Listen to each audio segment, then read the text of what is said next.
The news headline today mentioned that Mr. Azim Premji donated approximately 7,900 crore rupees during last year. And he extensively supported COVID-19 fight. He donated so much enormously. This has given, or this has set an example before you, and a role model for you, an icon for you. This is a news that each of you should read, because ultimately you have to become a corporate leader. So you should have the right models, right icons in your mind, so that you can imitate them and follow the right course of action. So Azim Premji should be a role model for you from many perspectives.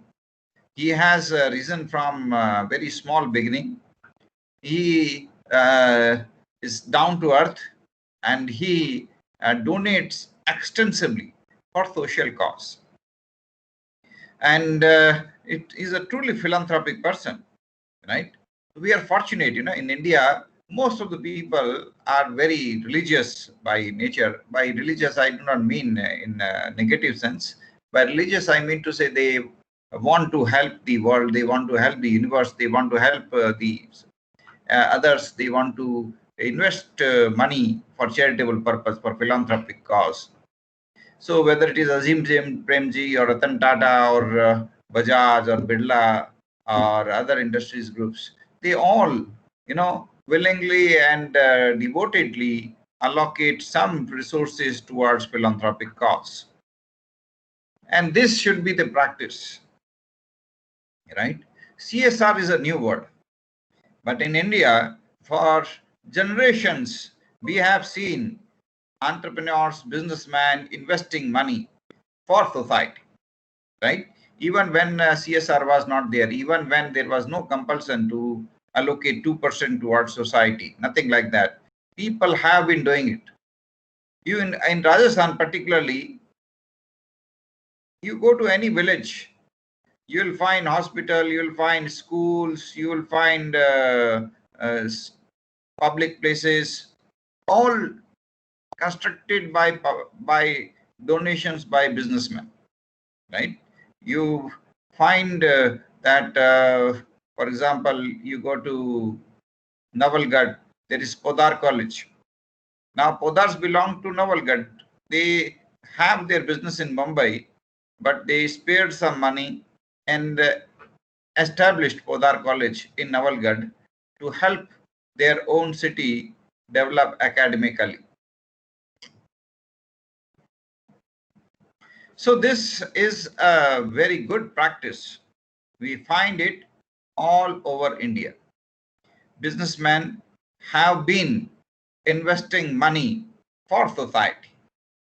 And this is our tradition, this is our culture, this is our traditional practice, that businessmen have to allocate some money for society. They do it willingly. They do it due to religious reasons. They believe that it will create punya for them. Now, whatever name you give doesn't matter, but people do it. And this is a very good practice. So in present context, we call it CSR. This is a modern terminology, CSR, corporate social responsibility.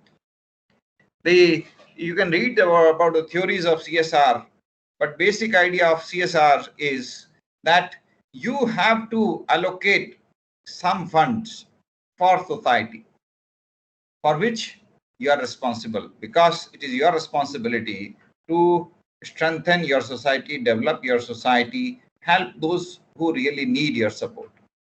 So out of your earnings, roughly, 3-4%, government says minimum 2% you should allocate for society. You may directly give the money to those who are working for social development, or you can have your own activities undertaken in order to improve the society.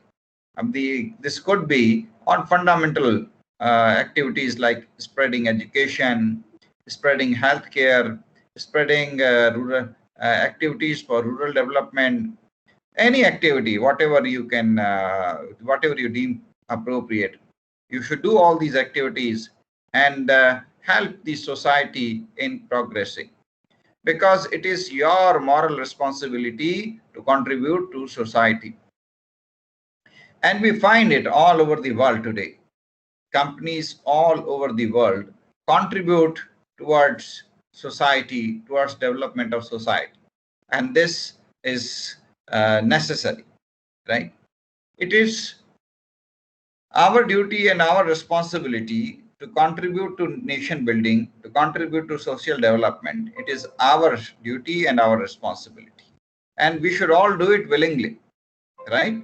If organizations take up this responsibility, probably the task will become easier, right?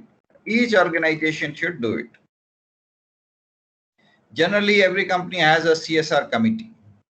That committee evaluates different NGOs, their work, and decides whom to give money, because there are also plenty of NGOs which have been created just for malpractices. Because I would say malpractices because the purpose of those NGOs is not social development. The purpose of those NGOs is somehow or other get more and more funding.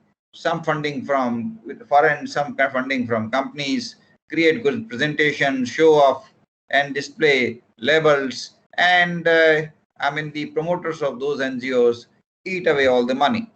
These NGOs are a big burden on our society, but they are only few. But we should not say that every NGO is bad. No, there are some NGOs definitely which are not doing right, but there are some NGOs, there are some volunteer organizations, social development organizations, some voluntary groups which are doing very good work. So a company can develop the society through these organizations, or the company can undertake its own activity.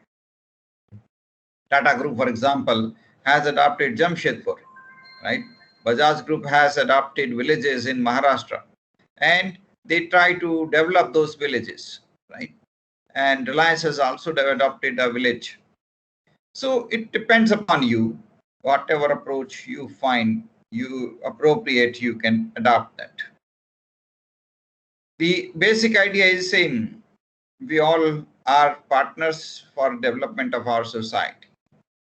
At present, the most important issues that affect us, all of us, have been summarized in the form of SDG, Sustainable Development Goals, right? There are total 17 fundamental sustainable development goals, and every company should help government and society in reaching sustainable development goals. These sustainable development goals are related to fundamental issues. For example, the goal number 1 says no poverty, means in next few years we have to remove the poverty completely. Right now it is 2020. By 2030 we have to remove poverty completely from our country. At present, approximately 30 crore people in India live below poverty line. So the task is very challenging.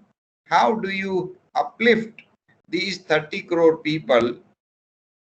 How do you help them so that they are able to overcome poverty, able to get rid of the dire circle of poverty, and they are able to lead better life? How do you do it? You cannot do it unless you educate them. You cannot do it unless you guide them, unless you provide them skills, unless you provide them good healthcare facilities, unless you provide them basic trainings. Therefore, there are so many other goals also. So goal number 1 is no poverty. By 2030, we should not have any poverty in our country. The goal number 2 is zero hunger, means nobody should remain hungry in our country by 2030. Now, hunger is very widespread. Approximately 20 crore people are hungry every day due to some or other reason. Most of them are very poor. They are not able to afford. Some are not able to sustain. Sometimes there are some other issues. So, in order to ensure that people are not hungry, nobody remains hungry. What is required is you should raise the income of the people. You should make food easily available, easily accessible. You should allow people to take up employment opportunities across the country. There should not be any barriers that only Maharashtrian is allowed or only Haryanvi is allowed. These kinds of practices hamper employment opportunities. Similarly, lockdowns also hamper the opportunities for people because poor people have no option. Lockdown adversely affects the poor people. Those who are government employees, they don't face any problem. They are happy with lockdown. Therefore, they advocate, yes, go for lockdown. IAS lobby will advocate for lockdown. But those people who are very poor, who are daily wage earners, they will suffer from hunger. So these are very important issues that we should be kept in mind. Goal number 3 is good health and well-being. Provide good healthcare facility. There should be primary healthcare center in every village. There should be community hospitals in every block, right? Within a distance of 30-40 kilometers, every individual should find a hospital, a reasonable hospital, reasonable government hospital, so that essential medical care can be taken care of. Besides that, you should install latest IT facilities whereby video conferencing with the best doctors is possible. And this should be there in every village. In every village, you should establish a video conferencing facility which should connect that village to AIMS or other prestigious hospitals, and every person should be able to access that facility and consult with the best doctors, and there should be some IT softwares installed in that video conferencing facility so that basic symptoms are identified by that software and the time of the doctor is saved because essential inputs are provided to the doctor by that software.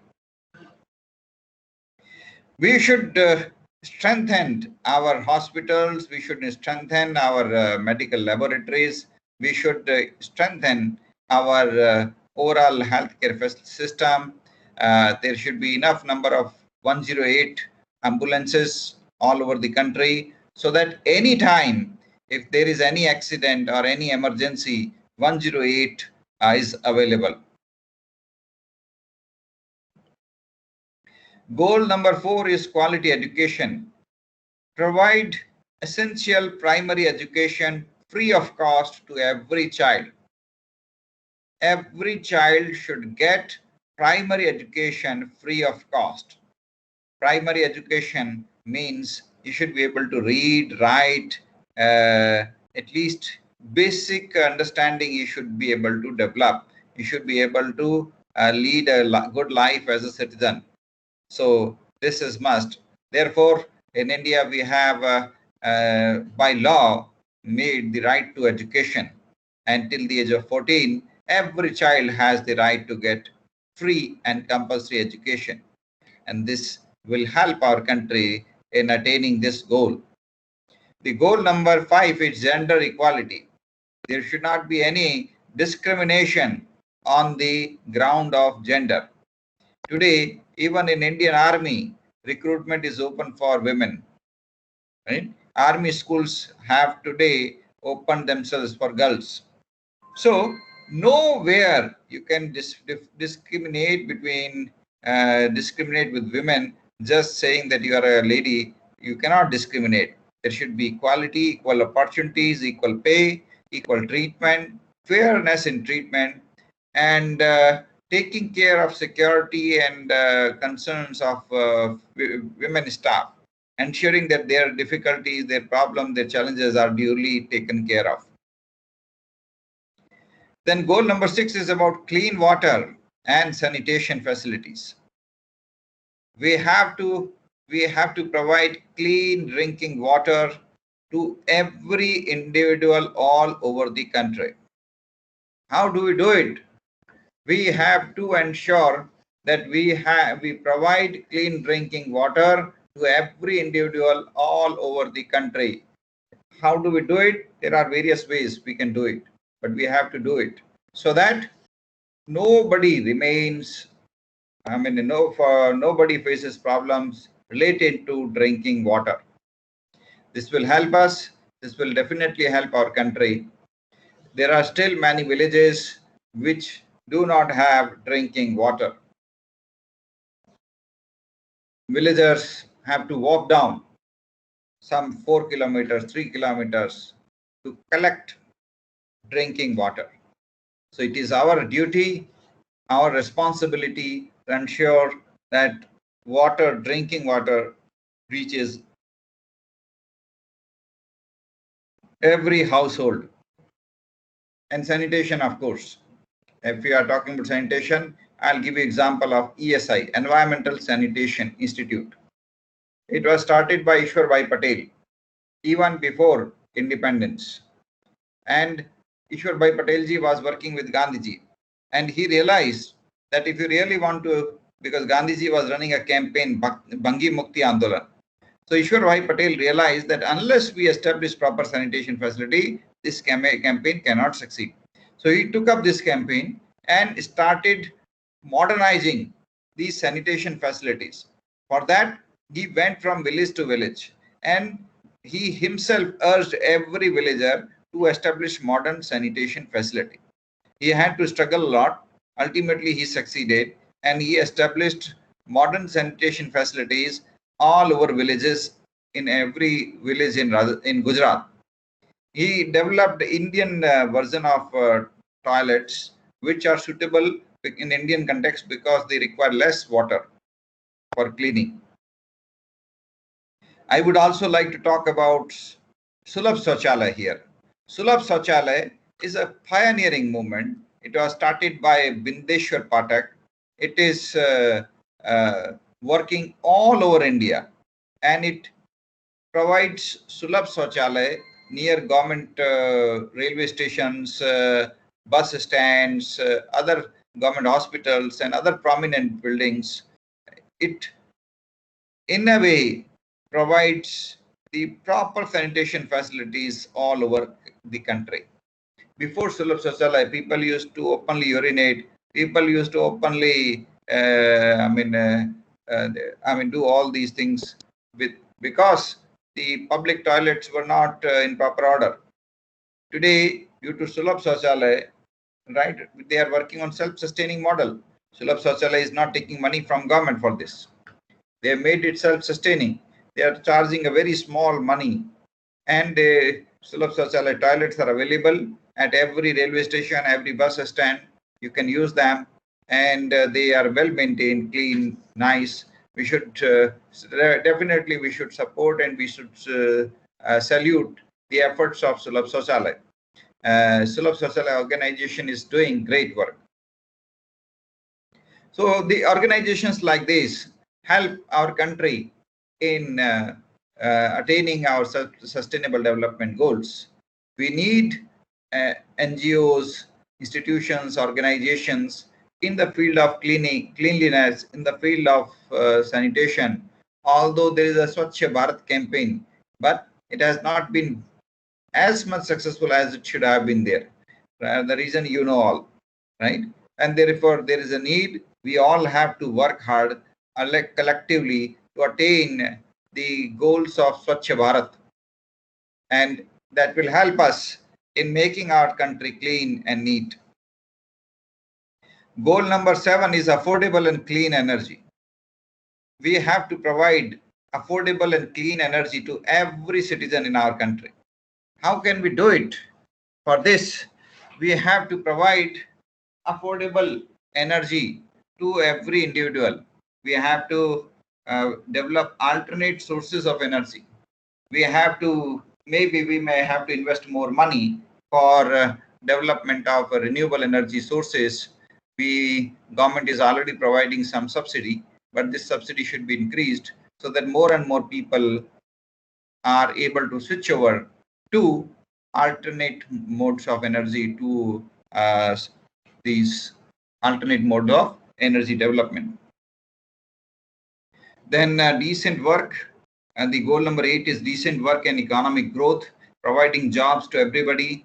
I mean, government cannot provide job, but government can help them in getting job by providing free skills training, by creating employment exchanges where people can get job.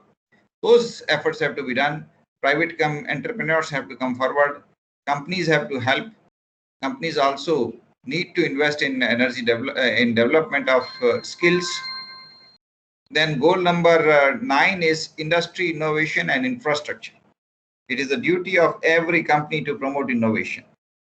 It is the duty of every company to develop industries and in the infrastructure. I would like to give here examples of Srishti, Honeybee Network, and the National Innovation Foundation. They are doing wonderful work. You search about them on Google, look at their website, more details you can get from there. I mean, the kind of work they're doing is really amazing. And every company should try to help their efforts. Every company should also take up similar initiatives to promote innovation, to protect and help traditional artisans, traditional craftsmen, traditional knowledge base. This is, duty of we all. Goal number 10 is towards reducing inequalities and bringing an egalitarian society. To bring egalitarian society, we have to create opportunities for those who are very poor so that they can also earn more and lead a better life. So providing opportunities, greater opportunities to the people at the bottom of society will help. And for this, the efforts of Government of Gujarat and Government of Bihar are commendable. Government of Bihar and Government of Gujarat, these are two states which have completely banned liquor. And you know, liquor is the most important reason for poverty of the poor people. Because the poor people, whatever they earn, they spend that money on buying liquor. And they fall ill, they are not able to work properly, they suffer from accidents. So the Government of Gujarat and Government of Bihar, these two governments should be appreciated for taking these steps. And other governments should be castigated. Other governments should be castigated for not taking this kind of action. Why? Just because you want to earn money, you are allowing poor people to consume liquor. And what is the result? Poor people are becoming more poor. They are becoming poorer. Their health is deteriorating. They are falling victims to accidents, road accidents, and so many other problems. Sir, so, yeah. Then don't you think that the government should ban tobacco? Because I assume that poor people consume more tobacco than liquor. Absolutely right. I also appreciate your point. Absolutely wonderful, wonderful. I mean, I salute your effort. Wonderful. Another item on which the government should ban is tobacco. I mean, complete ban should be there because tobacco is not going to help health in any case. Every government should completely ban tobacco and liquor. And you may allow travel and tourism industries under certain permissions to sell these products to the foreign tourists and other visitors. That's a different issue. But otherwise, there should be a general ban on tobacco and liquor. And I really appreciate this suggestion. And these two will help our country tremendously. And in fact, there are many companies which are engaged into manufacture of tobacco products and manufacture of liquor products. I would like to suggest that these companies should channelize their resources instead of producing these harmful products for the society. they should now move towards other activities so that they are able to survive, they are able to contribute to social development. I will appreciate here ITC. Earlier, ITC was involved in manufacturing only cigarettes, but then it realized that it is doing more harm to the society. So it diverted its activities today. Today, it is substantially engaged in various other activities like rural development, rural marketing, production of paper, production of edible oil, so many other products. So now cigarette is a very small portion of its total business. The name ITC still denotes Indian Tobacco Company, but this company is now substantially into various other activities. Tomorrow, if cigarette is completely banned, this product can still survive. So I appreciate your suggestions that tobacco should completely be banned. Absolutely, really wonderful suggestion. Goal number 11 is sustainable cities. We have to create happy cities. The worldwide, there is no such activity for happy city. A few European countries are definitely creating happy cities, but some other initiatives are being undertaken in this regard. Indian government has taken up smart city projects. 100 cities are being transformed into smart cities in the first phase. And in order to create smart cities, the government is investing heavily in city infrastructure, development of modern Wi-Fi facilities and other facilities in smart cities. Fine. But I am more in favor of smart villages. I mean, I believe that government should, rather than taking up a smart city project, first the government should have taken up smart villages projects, because if villages have some basic essential facilities like IT, information system, internet facilities, etc., then villagers will be able to lead better life.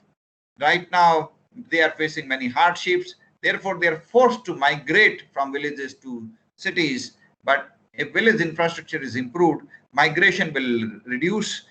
The villagers will not be forced to come to urban healths, and the slums in urban cities are just because villagers are forced to migrate to urban areas. So villages should be improved, and the purpose is that everybody should lead comfortable life, good life. And many companies are working in this regard.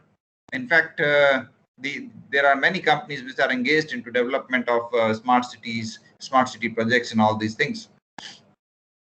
Goal number 12 is about responsible consumption and production. That means we have to encourage people not to consume more. Somehow, the advertising industry and other industries have created unnecessary desire in the minds of people to buy. People keep on purchasing. A new product of mobile is launched, there is heavy advertisement, and whether you require or not, you will go to the market and you buy it. This is excessive consumption. Our society is suffering from the disease of excessive consumption, right? Some people tell me that, look, I always buy the latest mobile which is launched. Or some people tell me I always buy the latest car which is launched. They are suffering from mental sickness. They are having psychological problems in their mind. They are cursed for the world, because excess consumption means we are draining out resources. Our resources are very limited. We have to conserve our resources for the next generations. We cannot promote excessive consumption. We should be very careful and frugal in using resources. We require resources definitely for a happy life, healthy life, for good life, no doubt. But we should not over-consume resources, because we have to preserve them for our next generations. Otherwise, our next generation will say, what have we done? Excessive consumption will also lead to substantial loss to the environment. Today, we know glaciers, all glaciers are damaged, right? Oceans are damaged. Most of the oceans have been, flooded with the plastic waste of various types, oil spillovers. Ocean life is completely damaged. Many type of fish have become extinct. People consume, fish and other aquatic animals and other animals in excessive, particularly Chinese people. No, they will eat away anything and every kind of living being. They will eat away every kind of animal, every kind of bird, every kind of fish or everything. And these will become extinct in the years to come. We have to encourage people, to lead a life of contentment, lead a life of self-restraint. The age-old Indian philosophies can help substantially. In India, people are not respected for consuming more, but people are respected for consuming less. Those who do upvas means vrat, means not taking food on a day, they are respected. This is a great tradition. Indian traditions are very, very useful in modern time, especially in order to, meet the sustainable development goals. We have to look back at age-old Indian traditions and culture. Goal number 13 is about climate action, which can be achieved only and only if we return back to age-old Indian traditions, Indian knowledge, Indian rich heritage, which we have ignored. The entire world will suffer substantially if age-old Indian knowledge is not at all taken care of. We are ignoring it. That is true, but we have to revive it. We have to bring it. Then only we can restore the climate. Goal number 14 is life below water. I have just shared with you that oceans are worst affected by our development. It is not development, it is destruction. As we try to, become more and more developed, we are becoming more and more cruel towards other living beings on the planet. They also have the right to live. The fish also have the right to live. The crocodiles also have right to live, but we are becoming cruel towards them. And this will be destructive to our ecosystem. We must remember. So we have to change the way we treat the world. Goal number 15 is about life on land. We have to protect and preserve our forests. We have to protect and preserve our ecosystem. And goal number 16 is about strong institutions. Every country should have very strong institutions. These strong institutions means you should have good institutions required for education, for justice, for healthcare. Institutions should be very strong, where people are working with passion. And we require great institutions, right? We require, but this is not the case in India. In India, it's so pathetic. 2 days back, there were constable exams. 4 lakh people, more than 4 lakh people participated in these constable exams. Hardly 300, 400 vacancies were there. And government is also keen. I do not understand. Government is not able to realize that so many vacancies are there in important institutions. There are vacancies in high courts. There are vacancies in Supreme Court. There are vacancies in every district courts. There are vacancies in every school. The government is not concerned about them. The government is concerned about taking up more and more inspectors, more and more constables. You don't require constables and inspectors in a democratic country so much. We have to abandon these things. We require support staffs. We require support. We require, sevaks, gram sevaks. We require lok sevaks. Those people who are really committed for social cause. So we need to have more and more of institutions and less of inspectors and those who want to get more and more bribes. We have to curtail such practices, modify our country. Of course, it's a gigantic task and it cannot be achieved easily. It is going to be, it may require another great leader to completely get rid of bribery and, poor administration in our country. Goal number 17 is about partnership to achieve the goals. These the goals, sustainable development goals, cannot be achieved unless we have partnerships with various international bodies, international forums, and we should establish a strong partnership with great institutions all over the world so that we are able to achieve these goals. And we should encourage learnings, exchange of knowledge, exchange of information. Right?